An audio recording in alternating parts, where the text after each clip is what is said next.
Good men do the things they like to do. Great men do the things they need to do.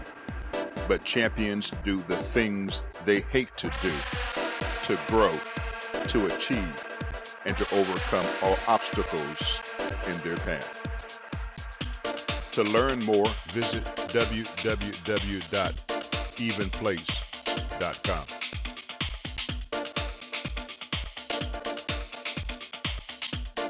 Good morning, everybody. Trust you're having a great and wonderful day. We're going to continue a lesson that we have started entitled, Wisdom is the Principal Thing. Wisdom is the principal thing.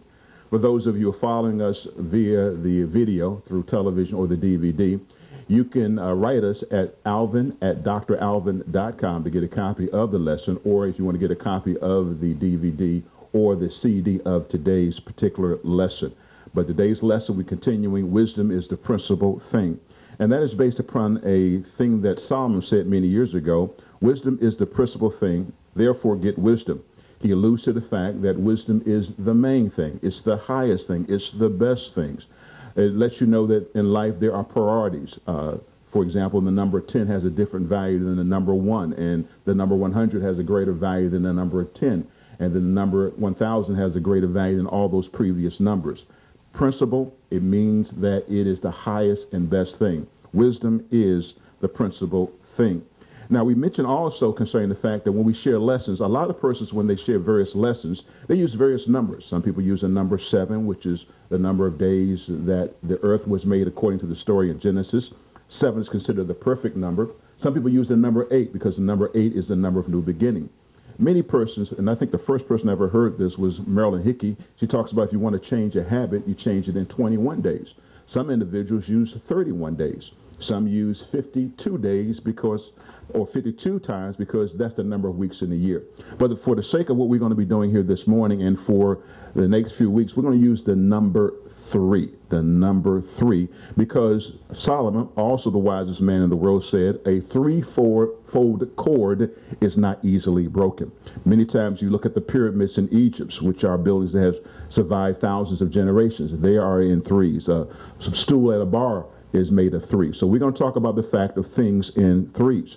Now, when you come to the even place, or when you listen to us talk, and we do a method of understanding, we do want you to feel good. We do want you to feel something emotionally, but our goal is to teach from a methodology of understanding. Here a little and there a little. At the end of the day, and all you're getting, get a understanding. Now, the 3 words we use here are discernment.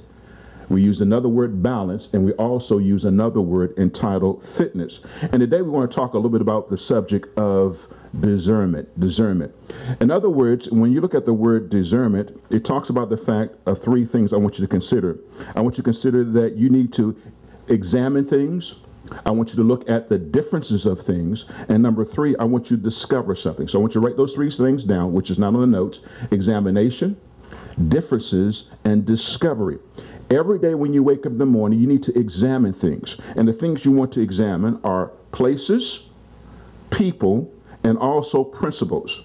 You are right now, everything you do is determined by places, people, and the principles that you observe. For example, right now, if I wanted to be able to get some potatoes, I think about Idaho.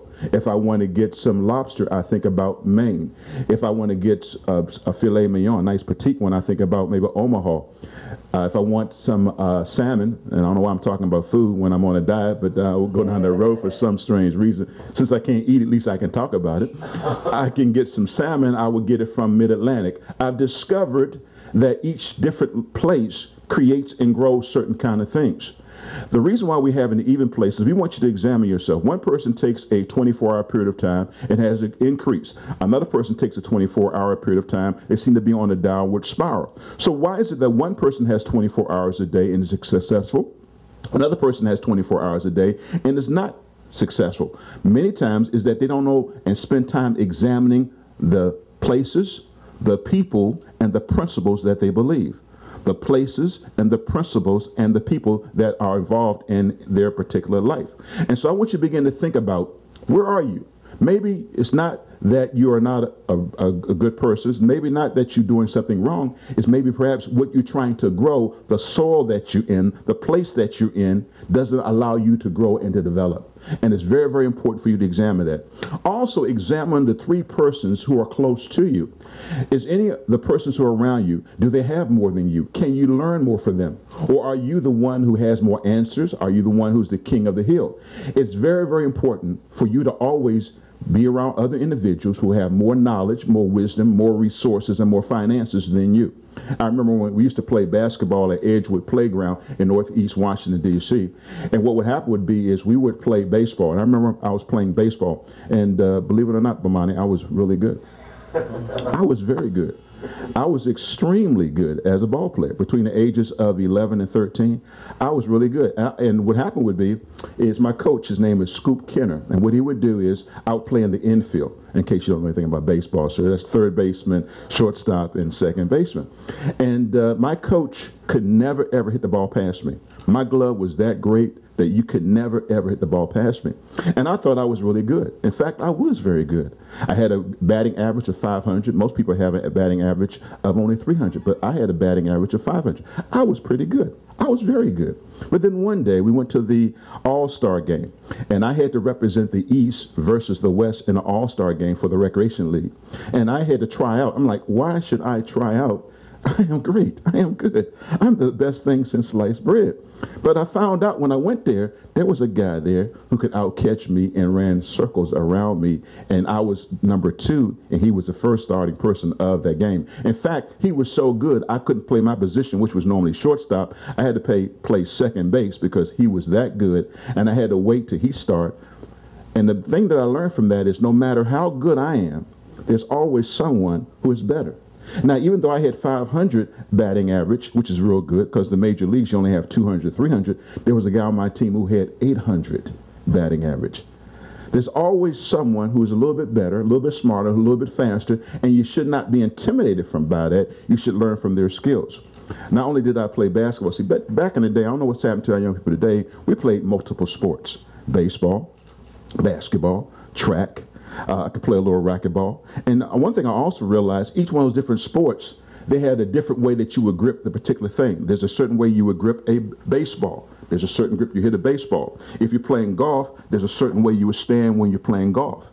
And you would do it that particular way. When you're playing tennis, you would use the racquetball a certain way. When you're playing racquetball, you would do certain things. Every sport, everything in life, you want to find out the rule and regulation for that particular endeavor.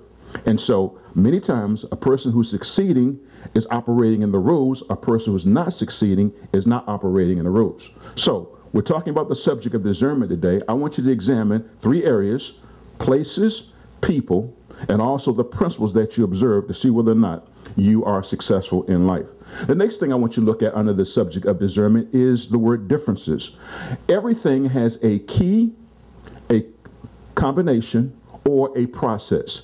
A key, a combination, or process. And all you have to do is to discover the key, the process, or the combination. For example, I'm on this diet, and right now, thank God, I have a goal to lose from 326 pounds. I'm going to go down to 190, and between 190 and on holidays, I go up to 195. But most days I want to be around 190 pounds. Right now, I've hit the 50-pound mark. I got another 80 pounds to go.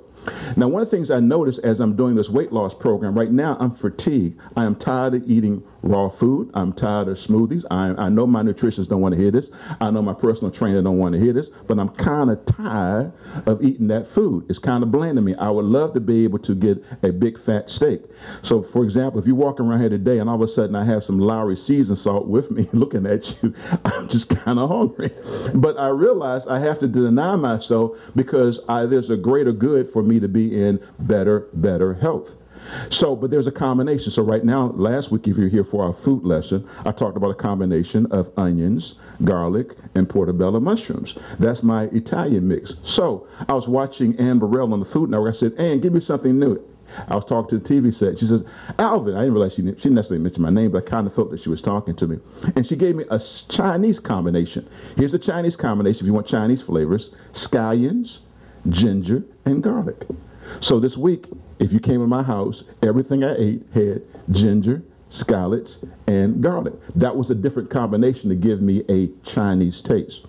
You can see it in everything. If I wanted to, for example, make a soda, let's say, for example, I'm tired of drinking Pepsi, I'm tired of drinking Mountain Dew. All soft drinks have three basic components. First of all, you start off with carbonated water. All soft drinks have carbonated water. Then you have to look at three things. The sweetener, how are you going to sweeten it? Either cornstarch or sugar. What is the color? Each one has a different color, and each one has a different flavor. Everything has a combination. So why am I going through this? Why am I talking about this? If you have any area of lack, if there's some area in your life that's not successful, all you got to do is discover the recipe, the combination, and the key, and it'll unlock everything. As you know, there was a major incident that happened many years ago. There was a major ship called the Titanic. And in this Titanic, and on our final thought here, the Titanic could be your life. The Titanic was a life of promise. They said on this particular ship, if you get on this ship, there will be luxury. If you get on this ship, it can be one of the greatest wonders of the entire world. And so many rich persons from all over the world, they went and they got on this Titanic ship in hopes of being able to travel around the world and to see many places. But what happened one day, and we all know the story, and we've all perhaps seen that great movie, and it's an extraordinary movie, and you definitely want to see the movie. But one thing you find out is a particular individual named David Blair made a mistake. He happened to be a British Marine merchant.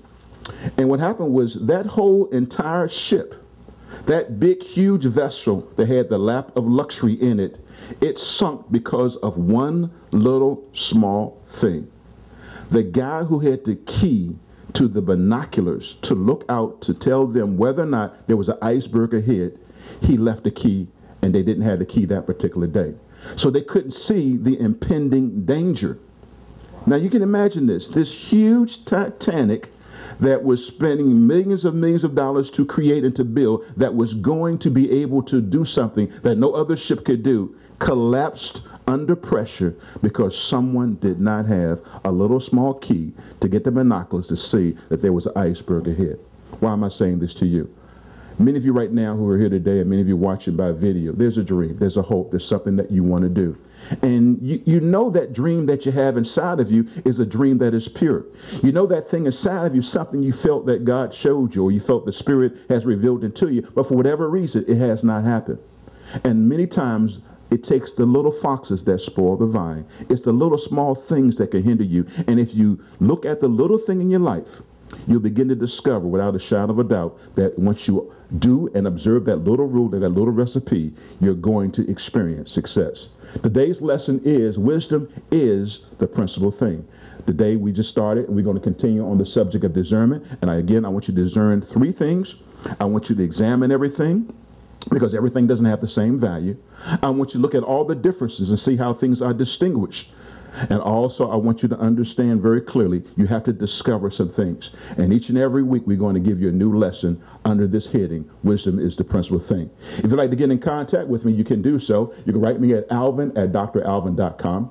You can go to our website, www.theevenplace.com, or you can email me at alvin@dralvin.com. God bless you.